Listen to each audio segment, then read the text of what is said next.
बिस्मिल्लाहिर्रहमानिर्रहीम।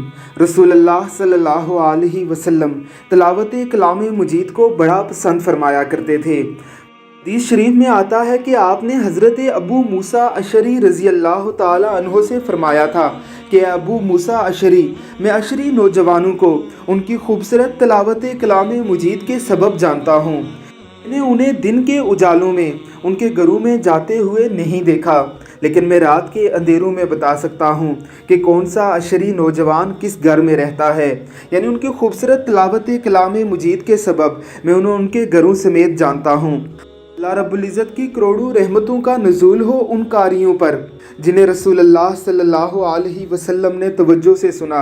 आप सल्लल्लाहु अलैहि वसल्लम ने इरशाद फरमाया था कि इस मुक़द्दस कलाम को खूबसूरत आवाज़ों से जीनत बख्शो। बेशक कुरान मुक़द्दस का एक इम्तियाज़ इसका डिवाइन म्यूज़िक और इसे खूबसूरत आवाज़ में पढ़ना भी है। अल्लाह रब्बुल इज़्ज़त की ज़ात हम सबको भी तौफ़ीक अता फ़रमाए कि हम इस कुरान मुक़द्दस की तिलावत को सीख कर इसे खूबसूरत आवाज़ में पढ़ा करें। ज़रा सुनिए इस तिलावत कलाम मजीद को। अल्लाह रब्बुल इज़्ज़त की ज़ात हमें भी अपने बच्चों को ऐसे ही तिलावत कलाम मजीद सिखाने की तौफ़ीक अता फ़रमाए। आमीन सुम्मा आमीन। अऊज़ु बिल्लाहि मिनश शैतानिर रजीम। बिस्मिल्लाहिर रहमानिर